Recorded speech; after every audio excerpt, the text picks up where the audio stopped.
मयंक चंदनपूर नावाच्या गावात त्याची बायको रचना आणि 2 मुलं चैताली आणि चेतन बरोबर राहत होता. तो गावातल्याच पोस्ट ऑफिस मध्ये नोकरीला होता. 8 महिन्यांपूर्वी त्याची सगळ्यात मोठी मुलगी वर्षा आजारी असल्या कारणाने वारली. जायच्या 1 महिना अगोदर वर्षाने मयंक कडून वचन घेतलं होतं की तिच्या वाढदिवसा दिवशी तो तिला कम्प्युटर आणून देईल. मयंकनेही मान्य केलं होतं की तो तिच्या वाढदिवसा दिवशी तिला एक लॅपटॉप गिफ्ट करेल. पण बिचाऱ्या वर्षाची तब्येत अशी काही बिघडली की तिचा वाढदिवस येण्या अगोदरच ती गेली. आता तिचा वाढदिवस जवळ आला होता. मयंक भिंतीवर लावलेल्या वर्षाच्या फोटोकडे बघून म्हणतो, वर्षा बाळा, तू तर आता आमच्यात नाही राहिलीस, पण तुझी शेवटची इच्छा मी नक्की पूर्ण करेन. मयंक 2 दिवसांनी एक लॅपटॉप विकत घेतो आणि तो पोस्ट ऑफिस मध्येच ठेवतो. तो असं ठरवतो की वर्षाच्या वाढदिवसालाच तो लॅपटॉप घरी घेऊन जायचा. वर्षाच्या वाढदिवसाचा दिवस उजाडतो. घरातले सगळे तिची खोली छान सजवतात आणि केकही कापतात. मग मयंक घरून त्याच्या ऑफिसला जातो, जिथे त्याने लॅपटॉप ठेवलेला असतो. 10-15 मिनिटातच मयंक आपल्या हातात एक बॉक्स घेऊन घरी येतो. वर्षाच्या खोलीत ठेवलेल्या टेबलावर बॉक्स ठेवून मयंक त्यातून लॅपटॉप बाहेर काढतो. वा, माझा लॅपटॉप. अरे मूर्खा, फक्त तुझा नाही, वर्षाताई आणि माझाही आहे, असं म्हणून चैताली खुश होते आणि मयंक व रचनाही मुलांना खुश बघून आनंदित होतात. दुसऱ्या दिवशी शेजारी राहणाऱ्या रवीचा मुलगा आरुष त्यांच्या घरी येतो आणि चेतन चैतालीला लॅपटॉप वापरताना बघून त्याला हेवा वाटतो आणि तिथून तोंड वेंगाडून स्वतःच्या घरी निघून जातो. काय झालं आरुष? आपल्या शेजारच्या घरी लॅपटॉप आला आहे आणि मी तुम्हाला इतक्या दिवसापासून कम्प्युटर मागतोय, तरीही मला तुम्ही अजून आणून नाही दिला. हे ऐकून रवीही नाराज होतो. खरं तर ह्या कुटुंबाला मयंकच्या कुटुंबाचा हेवा वाटायचा आणि त्यांना त्रास देण्याची कुठलीही संधी ते सोडत नसायचे. चिडू नकोस बाळा, आजच मी असं काहीतरी करतो की आपल्या घरी सुद्धा लॅपटॉप असेल आणि त्या मयंकची मुलं गळणीत खेळताना दिसतील. रात्री 2 वाजता चैताली आणि चेतनच्या खोलीतल्या खिडकीतून एक माणूस अंगावर चादर ओढून आत शिरतो. ते दोघं आता ह्यावेळी झोपलेले असतात. तो माणूस संधी साधून लॅपटॉप घेऊन हळूच खिडकीतून बाहेर पडतो. सकाळी जेव्हा आरुष उठतो तेव्हा आपल्या टेबलवर लॅपटॉप ठेवलेला बघून खुश होतो आणि लगेच लॅपटॉप ऑन करून त्याच्यावर गेम खेळायला लागतो. त्याचे आई वडील त्याच्या खोलीत येतात आणि गेम खेळताना बघून आनंदित होतात. दुसरीकडे चेतन आणि चैताली आपल्या खोलीतून लॅपटॉप गायब झालेला बघून त्यांना खूप वाईट वाटतं. दोन्ही मुलांचा रडण्याचा आवाज ऐकून मयंक आणि रचना त्यांच्या खोलीत जातात. ते बघतात लॅपटॉप गायब झालेला आहे आणि दोन्ही मुलं रडतायत. मयंकची नजर उघड्या असणाऱ्या खिडकीवर जाते तेव्हा त्याच्या लक्षात येतं की लॅपटॉप चोरी झालाय. रात्रीच्या वेळी आरुष लॅपटॉपवर गेम खेळत असतो तेव्हा अचानक लॅपटॉप बंद पडतो. अरे, याला काय झालं? असं म्हणत तो लॅपटॉप परत चालू करायचा प्रयत्न करतो तेव्हा त्यातून एक भयानक आवाज यायला लागतो. ते ऐकून तो एकदम घाबरायला लागतो. तो आईला हाक मारतो, आई आले अरे बाळा, भूक खूप लागलीये वाटतं. आई त्याच्या टेबलवर नूडल्सची ताटली ठेवते आणि तिथून निघून जाते. लॅपटॉप ऑन होतो आणि नीट चालायला लागतो. हा आवाज कुठून येत होता? असं म्हणत नूडल्सची ताटली उचलून जसा चमचा तोंडात घालतो इतक्यात लॅपटॉप मधून एक प्रकाश येतो आणि प्लेटवर उजेड पडतो. ताटलीमध्ये नूडल्सचं किड्यांमध्ये रूपांतर होतं. मग आरुष जोरात किंचाळत ते जमिनीवर फेकून देतो. त्याची किंकाळी ऐकून त्याची आई खोलीत येते आणि बघते तर नूडल्स जमिनीवर पडलेले असतात. तिला फार राग येतो आणि त्याचा कान धरून ती म्हणते, तुला जर खायचंच नव्हतं तर नाही म्हणायचंस, अन्न जमिनीवर का फेकून दिलंस? आई, त्यात नूडल्स अजिबात नव्हते, त्यात किडे फिरत होते. कुठे दिसतायत किडे? तुला वेड लागलाय का? असं म्हणत जेव्हा ते दोघं जमिनीवर बघतात तेव्हा तिथे नूडल्सच असतात. त्यात एकही किडा नसतो. आरुषची आई त्याला 2 थप्पड देते आणि त्याला जमीन स्वच्छ करायला सांगून रागारागात बडबडत स्वयंपाकघरात निघून जाते. आरुषला लॅपटॉपची भीती वाटायला लागते आणि तो वापरणं तो बंद करतो. दुसऱ्या दिवशी रात्री रवी आरुषला म्हणतो, काय झालं बाळा? तू लॅपटॉप का वापरत नाहीस आजकाल? बाबा त्या लॅपटॉप मध्ये भूत आहे. लॅपटॉप मध्ये भूत कसं काय असेल? चला आपण तिघे चांगला पिक्चर बघूया. असं म्हणून तो आरुषच्या खोलीत जातो. आरुषची आईही त्याच्या खोलीत येते आणि तिघही बसून लॅपटॉप वर पिक्चर बघायला लागतात. बघ आरुष बाळा, तुला कुठे भूत दिसतंय? नीट तर चाललाय तुझा लॅपटॉप? आता आरुषची ही भीती निघून जाते. हो बाबा, बरोबर बोलताय तुम्ही. आजपासून रोज मी लॅपटॉप वरती गेम खेळीन. अचानक लॅपटॉपच्या स्क्रीनवर एक भीतीदायक मुलगी दिसायला लागते. तिला पाहून तिघही घाबरतात. बाळा बाळा आरुष, लॅपटॉप पटकन बंद करून टाक. तेवढ्यात ती मुलगी लॅपटॉप मधून बाहेर येते आणि त्यांच्या दिशेने चालू लागते. तिघही घाबरून एकमेकांच्या जवळ येतात. खूप हौस आहे ना तुम्हाला माझ्या कुटुंबाला त्रास देण्याचा? तिचा आवाज ऐकून तिघही तिला ओळखतात. वर्षा, तू तर मेली आहेस ना? मी वर्षाचा आत्मा आहे. हा लॅपटॉप माझ्या वाढदिवसाची भेट आहे. तुझी हिंमतच कशी झाली हा चोरून घरी आणायची? माफ कर बाळा, आम्ही आताच हा लॅपटॉप तुझ्या घरी देऊन येतो. तुम्ही नेहमी माझ्या कुटुंबाचा हेवा करता आणि आम्हाला त्रास देत राहता. बाळा वर्षा, आम्ही वचन देतो की तुझ्या कुटुंबाशी आम्ही काही संबंध ठेवणार नाही.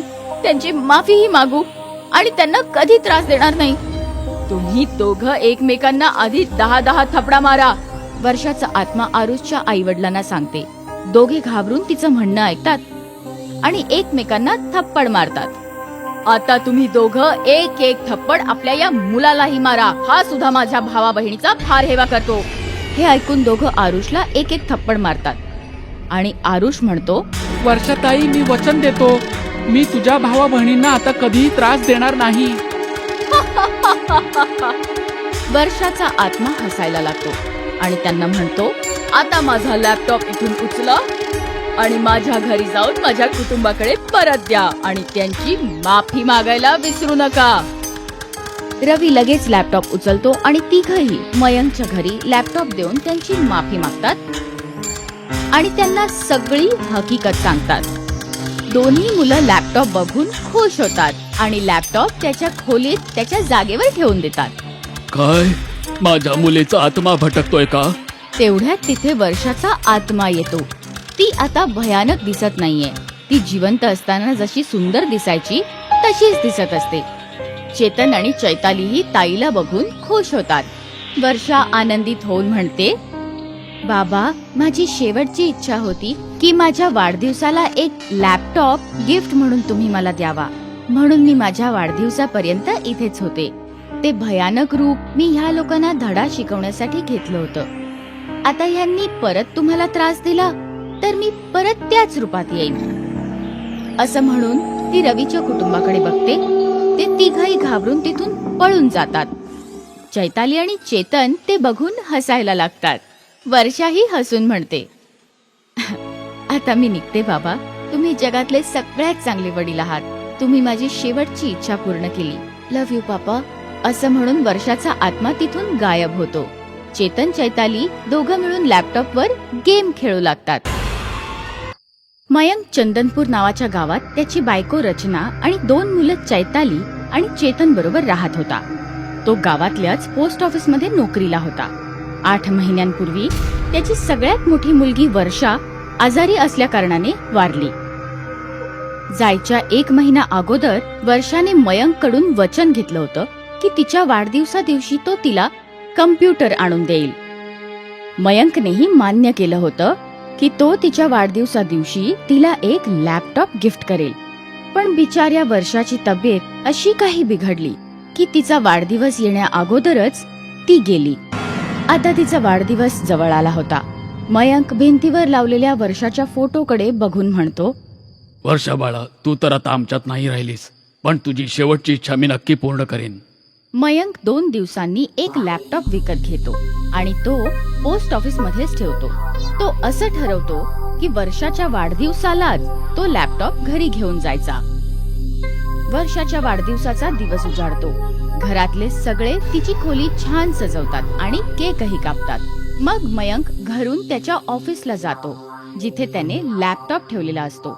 10-15 मिनिटातच मयंक आपल्या हातात एक बॉक्स घेऊन घरी येतो. वर्षाच्या खोलीत ठेवलेल्या टेबलावर बॉक्स ठेवून मयंक त्यातून लॅपटॉप बाहेर काढतो. वा, माझा लॅपटॉप. अरे मूर्खा, फक्त तुझा नाही, वर्षाताई आणि माझाही आहे, असं म्हणून चैताली खुश होते आणि मयंक व रचनाही मुलांना खुश बघून आनंदित होतात.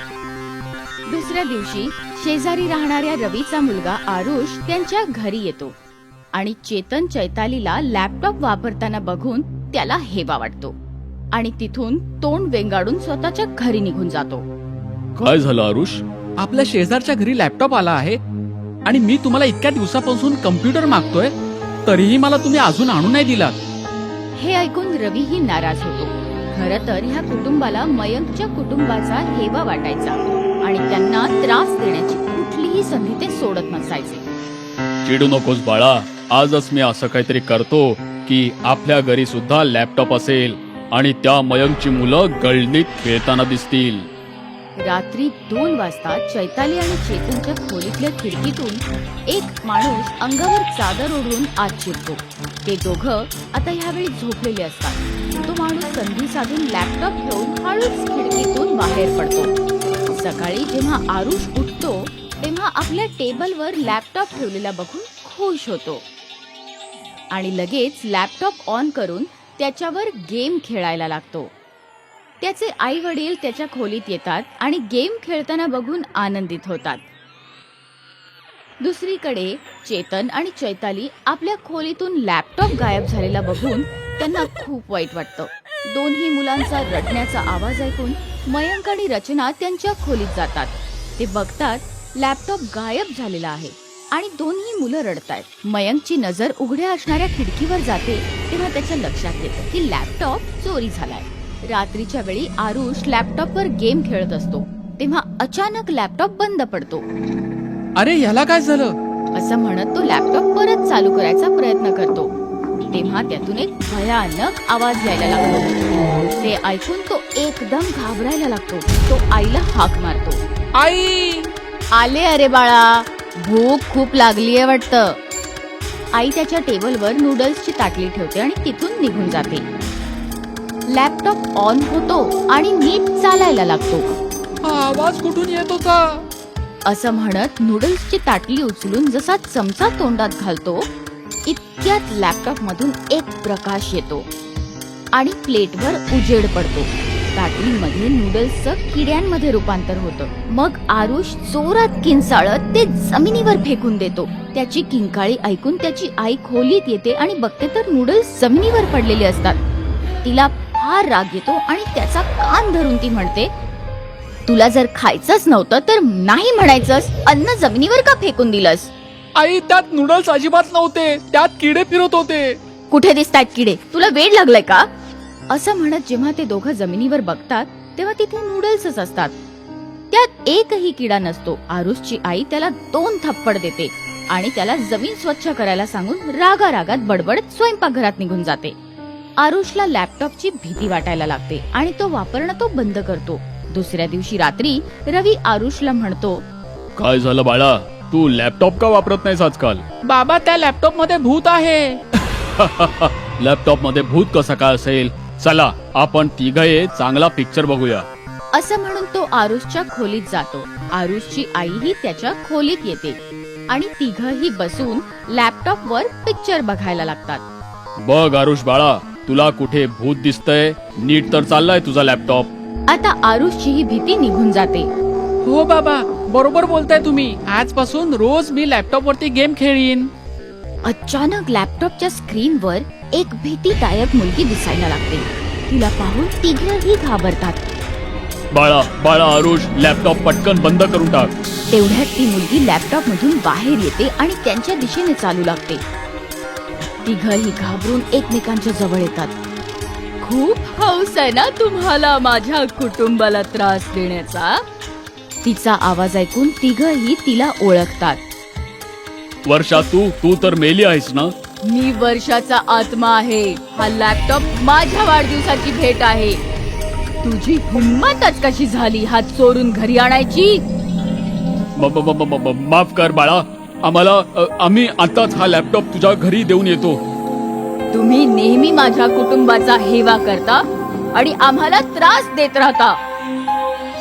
बाळा वर्षा, आम्ही वचन देतो की तुझ्या कुटुंबाशी आम्ही काही संबंध ठेवणार नाही, त्यांची माफीही मागू आणि त्यांना कधी त्रास देणार नाही.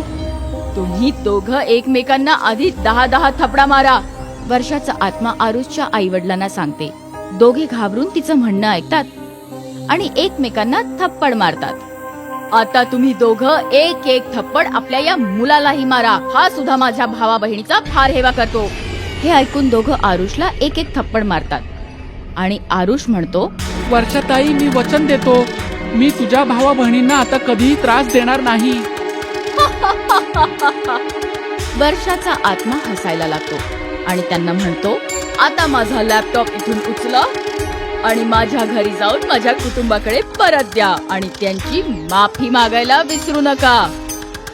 रवी लगेच लॅपटॉप उचलतो आणि तिघही मयंकच्या घरी लॅपटॉप देऊन त्यांची माफी मागतात आणि त्यांना सगळी हकीकत सांगतात.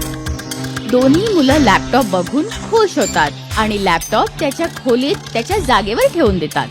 काय, माझ्या मुलीचा आत्मा भटकतोय का? तेवढ्यात तिथे वर्षाचा आत्मा येतो. ती आता भयानक दिसत नाहीये. ती जिवंत असताना जशी सुंदर दिसायची तशीच दिसत असते. चेतन आणि चैतालीही ताईला बघून खुश होतात. वर्षा आनंदित होऊन म्हणते, बाबा, माझी शेवटची इच्छा होती की माझ्या वाढदिवसाला एक लॅपटॉप गिफ्ट म्हणून तुम्ही मला द्यावा, म्हणून मी माझ्या वाढदिवसापर्यंत इथेच होते. ते भयानक रूप मी ह्या लोकांना धडा शिकवण्यासाठी घेतलं होतं. आता ह्यांनी परत तुम्हाला त्रास दिला तर मी परत त्याच रूपात येईन. असं म्हणून ती रवीच्या कुटुंबाकडे बघते. ते तिघही घाबरून तिथून पळून जातात. चैताली आणि चेतन ते बघून हसायला लागतात. वर्षाही हसून म्हणते, आता मी निघते बाबा. तुम्ही जगातले सगळ्यात चांगले वडील आहात. तुम्ही माझी शेवटची इच्छा पूर्ण केली. लव्ह यू पापा. असं म्हणून वर्षाचा आत्मा तिथून गायब होतो. चेतन चैताली दोघं मिळून लॅपटॉपवर गेम खेळू लागतात.